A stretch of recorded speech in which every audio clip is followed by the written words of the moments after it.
Yet again, Sneak Homeboy is quite possibly of the most unmistakable name in the hip jump industry, with a smooth and easygoing expressive stream. He took off to progress very quickly, colossally dubious, almost immediately in his vocation. Sneak has totally pivoted his public picture. Over the course of the past 15-ish years, he has gone from perhaps of the hardest person on the West Coast to old-fashioned adorable Sneak, who does shows with Martha Stewart and springs up on wrestling shows. He is by all accounts adhering to the tomfoolery side journey of life. Right now, which makes one wonder what truly befell him. Sneak's initial days in the core of Long Oceanside, California. A young man named Calvin Cordozar Stomach Muscle Bruscher was brought into the world on October 20th, 1971, much to anyone's dismay that this kid would grow up to turn into the unbelievable Sneak Canine. His young life was a long way from customary experiencing childhood during the 1970s and 1980s. He saw the ascent of pack culture and the staggering effect of the break pestilence that tormented numerous ghetto areas. These tempestuous times would shape his initial years and impact his future music. Sneak's young life in a particularly unpleasant piece of Long Island implied that he had been presented to all the savagery that originate from turf battles between various groups of the CPS-1 Long Oceanside Police Force Task Specialist, even said on a risk size of 1 to 10 Long Oceanside rates, around a 9. The group circumstance has been way crazy there for over 10 years in spite of the unpleasant climate. The rapper's mom, Beverly, put forth a valiant effort to protect him from the cruel real factors of their environmental elements.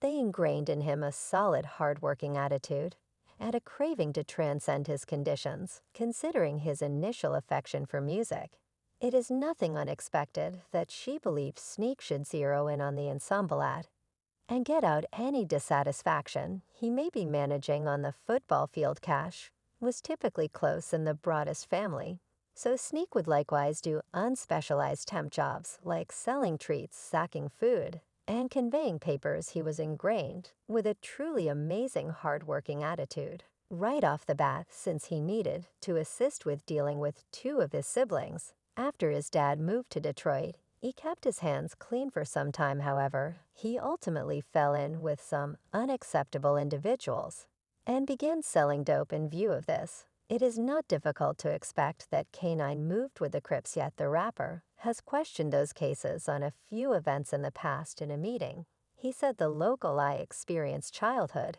in was brimming with Crips. That was only one of those names I needed to conform to. It was a coat that I needed to wear for some time. The rapper additionally expressed that while he needed to wear a coat just to fit in, he took it off at whatever point he might. Through all of this, at any point, however, Sneak started to understand that perhaps his future was in music.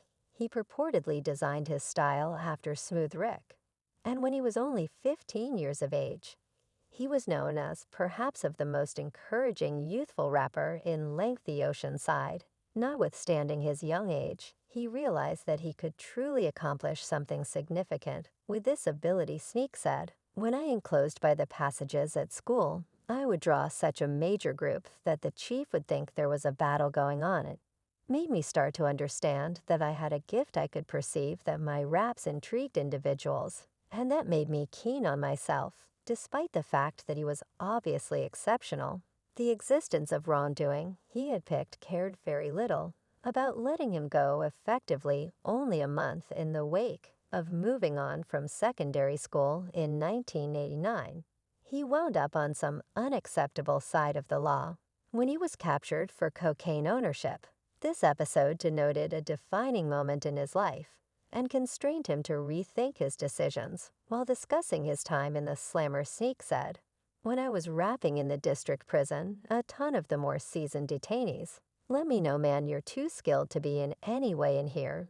You should be outside, not squandering your life away with wrongdoing." Subsequent to escaping jail, Sneak quit selling drugs and started to truly zero in on his music. At that point, he had been rapping for around 7 years and he multiplied down and began composing his own stuff. Sneak proceeded to work with a lot of different craftsmen. From the Long Ocean side hip bounce scene, prior to framing a rap in R&B triplet, the threesome sold duplicates of one of their mixtapes out of the rear of a vehicle. They supposedly figured out how to get around 500 duplicates out there.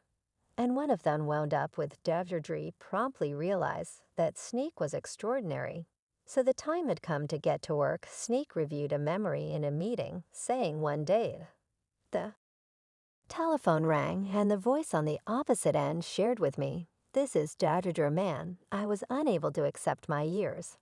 I said, "Not a chance. Who is this truly?" He says, "You need to make a record with me." Or not, I said, "Damnation."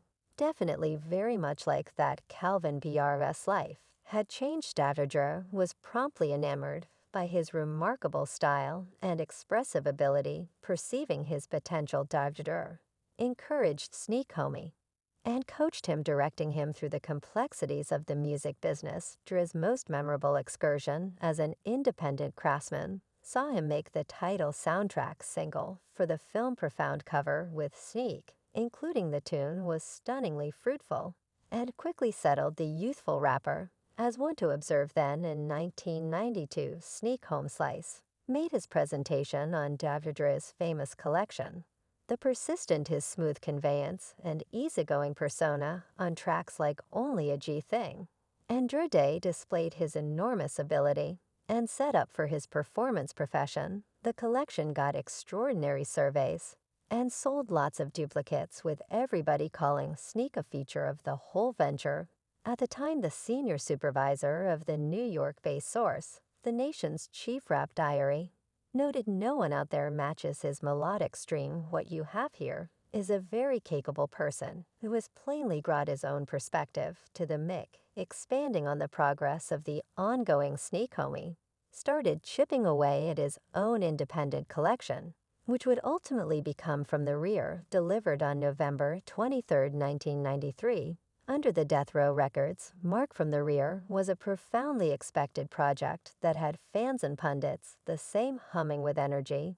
The collection's creation was helmed by Dr. Dre, who made a sound that would come to be known as G-Funk, described by its smooth, easygoing beats and weighty utilization of tests. G-Funk became inseparable from the West Coast hip jump scene and assumed an essential part in molding the period. From the Rear was a moment hit, appearing at #1 on the Board 200 diagram and selling north of 800,000 duplicates.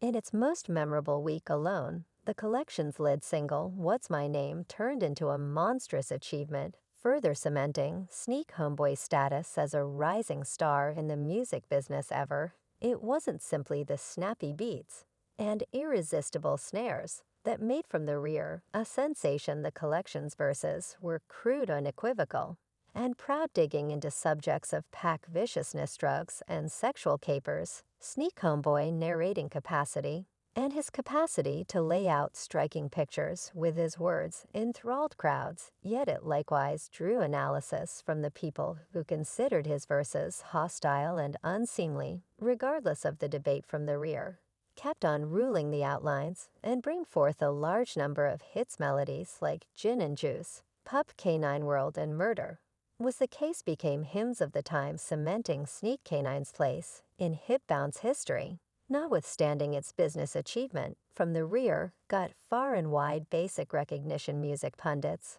acclaim Sneak Canine's smooth conveyance, Dr. Dre's perfect creation, and the collection's strong narrating. It was hailed as a showstopper and a vital crossroads in West Coast hip bounce. Past the music, From the Rear significantly affected mainstream society. Sneak Canine's laid-back persona, his one-of-a-kind style sense, and his particular vocal style became famous images of the West Coast hip bounce scene. Sneak's reputation would then hit all new levels when he was placed being investigated for homicide for something that happened that very year. From the Rear came out. The situation that transpired started with a warmed experience among Sneak and opponent gangsters outside his condo. One critical August evening, pressures were intense as words were traded And the air popped with ill will hours after the fact destiny would carry Sneak eye to eye with these equivalent people.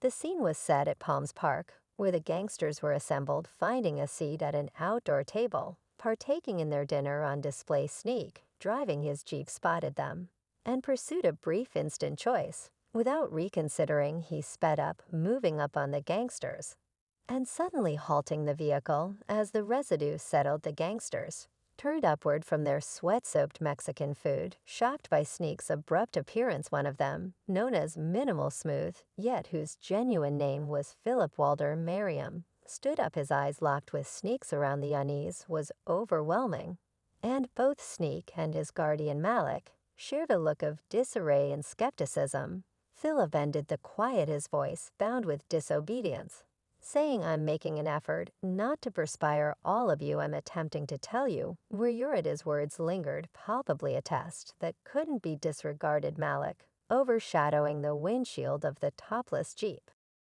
gazed back at Philip with a threatening glare. "What is going on?" raised as Philip developed progressively disturbed, yelling, "Goodness, what, I'm a troublemaker." Currently, Malik's reaction was harsh and resolute. The strain arrived at its limit, and in a brief moment, Malik took out his gun, pointing it straightforwardly at Philip. The air was accused of risk, and those present could detect the looming savagery. As per Malik's record, Philip took an abrupt action, arriving it back for his .380 gun, which was gotten into his belt. Detecting the danger, Malik responded quickly, his senses assuming control over Sneak. Perceiving the peril, naturally dodged for cover. At that point, Malik discharged his weapon from the Jeep, the shot reverberating through the recreation area. The results were obliterating. Philip tumbled to the ground dead before he really might draw his weapon on Sneak and his team. The truth hit hard and alarm set in. Sneak